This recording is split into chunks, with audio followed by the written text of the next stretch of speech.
As I mentioned in the previous video, for the modern narrative to be perceived as legitimate, new ways of gaining knowledge must be obtained.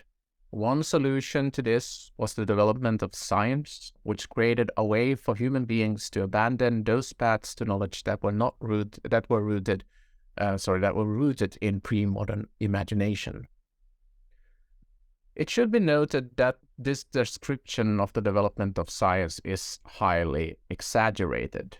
Looking at the development of science in the 16th and 17th centuries particularly, there was no conflict between religion and what would become science.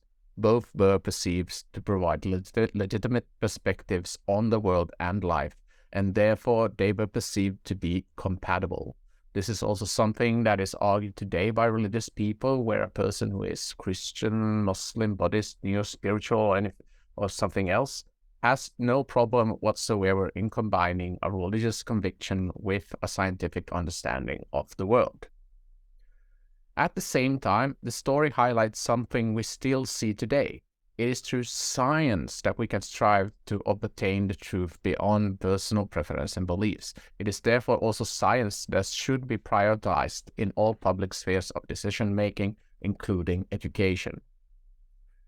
This narrative, a narrative that elevates science above all other forms of knowledge-seeking, began to take shape mainly in the 19th century as part of the process of separating institutions of science from the authority of the church.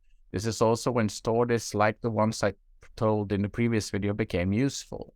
It became important to invent a narrative about the brave pioneers of science who, from the 16th century onwards, began to challenge the cognitive darkness that the church imposed on humanity, as the story tells us.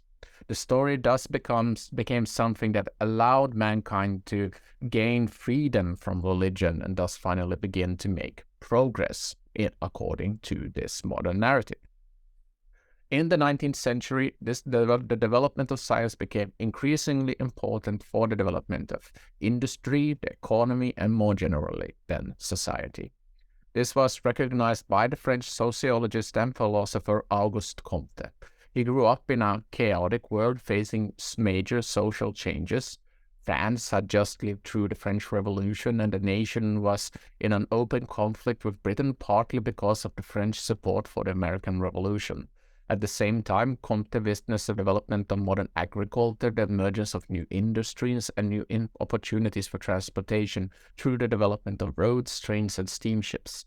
It was in these tumultuous times that Comte saw a new age dawning, an age to which he was personally interested in contributing to. So Comte was instrumental in formulating the modern myth of progress, seeing a direct correlation between human progress and the development of science. He argued that the world had gone through 3 stages of development. So the first one was a theological religious stage, which created an understanding of the world that was naive and tied to the will of God and the church. From that, he saw a metaphysical, philosophical stage emerge, which can be described as a transitional stage from the first to the last stage. Similar questions as before were of interest at this stage, but instead of finding the answers through theology, it was sought in abstract ideas and principles. We might say that the possibilities of thought replaced the limitations of religion in this stage. But while the second stage contained many good developments for society, it was also problematic according to Comte. It had given rise to ideas that gave rise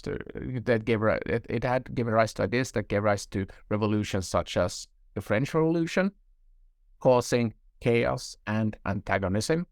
And in order for humanity to progress and live beyond this kind of chaos, it had to enter a new stage. This third and final stage was the positivistic scientific stage. It suggested that true knowledge can be obtained only by trying to understand the world according to its own laws, which can be understood by examining it and collecting data through scientific methodology. This was for Comte the final stage, as the final stage made the questions and approaches that characterized the first stage the first two stages, they were made redundant.